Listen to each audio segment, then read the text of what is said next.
검찰청 폐지를 담은 정부조직법 개정안 통과 직후 노만석 검찰총장 직무대행이 입장을 밝혔습니다.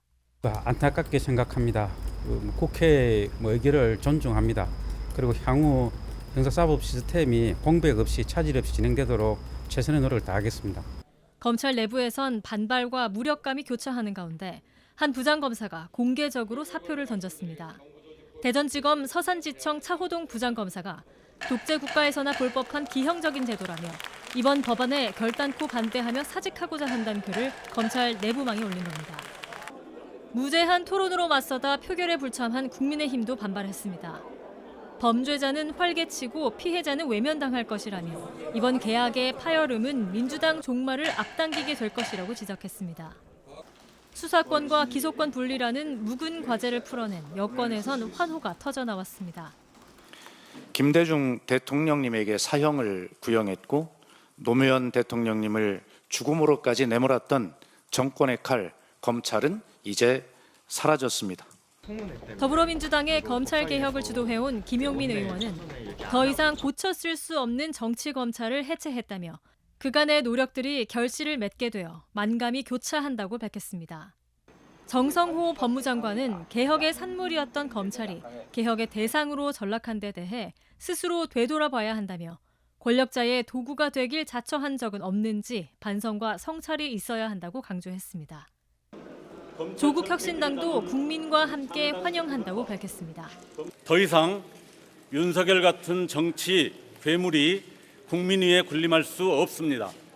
검찰권 오남용에 대한 인적 청산과 피해 회복 등 검찰개혁의 완전한 마무리까지 흔들림 없이 나아가겠습니다.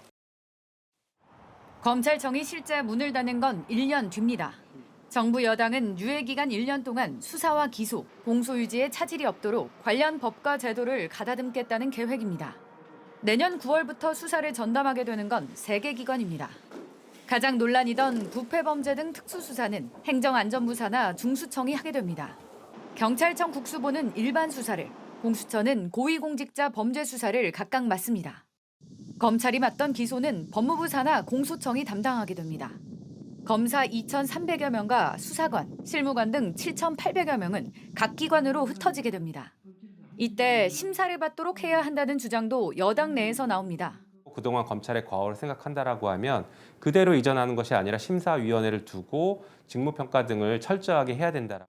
국가공무원법상 기관이 없어지면 임명권자가 소속 인원들을 직권 면직시킬 수 있도록 하고 있는 만큼 업무 실적, 징계 처분 이력 등을 따져 사실상 해고도 가능하다는 겁니다.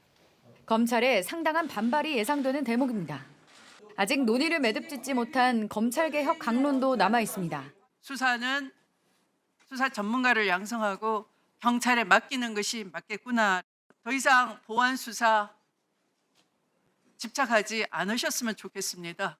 민주당 내에서는 수사기소 완전분리 원칙에 따라 공소청에는 보안 수사권을 줄 수 없다는 목소리가 크지만 그 경우 범죄를 제대로 처벌하지 못할 거라는 우려도 나옵니다.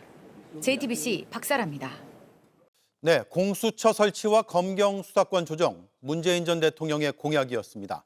수사 기소권의 분리, 자유한국당 시절 원내대표의 주장이었습니다. 이렇듯 방식은 조금씩 달랐지만 검찰개혁은 진영을 뛰어넘는 오랜 과제였습니다. 그리고 오늘 이재명 정부 출범 100여일 만에 검찰의 종지부를 찍는 법 개정을 눈앞에 두고 있습니다. 구민주 기자입니다. 고위공직자 비리수사처도 시설을 하고 검경 간의 수사권 조정도 빠른 시일 내에 이루어내야 합니다.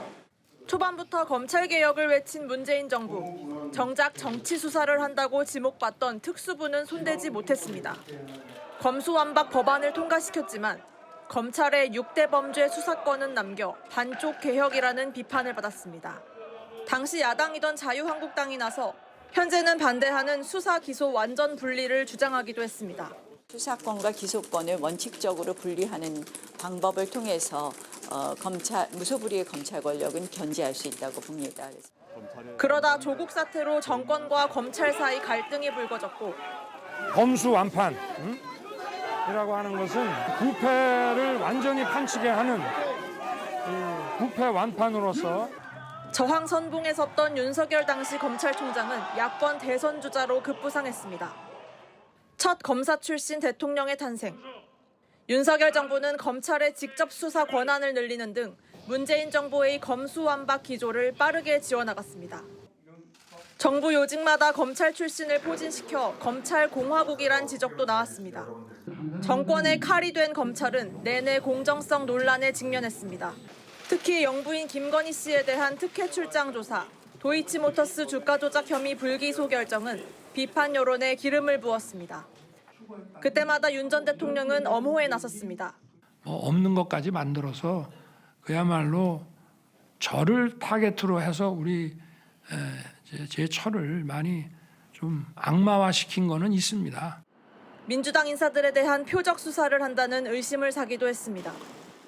누적된 갈등은 비상계엄 선포라는 초유의 결말로 치달았습니다. 혼란 속 치러진 대선. 이재명 대통령은 검찰개혁을 1호 국정과제에 포함했습니다. 문재인 정부 때만 해도 그거 왜 뺏어? 그거 안 되지라는 반론 여론이 꽤 있었던 것 같은데 지금은 별로 많지 않은 것 같아요. 이건 저는 자업자득이다 이렇게 생각합니다. 새 정부 출범 100여일 만에 정부조직법 개정안이 본회의 문턱을 넘으면서 서슬퍼렇던 검찰청은 78년 긴 역사의 뒤안길로 사라지게 되었습니다. JTBC 구민주입니다.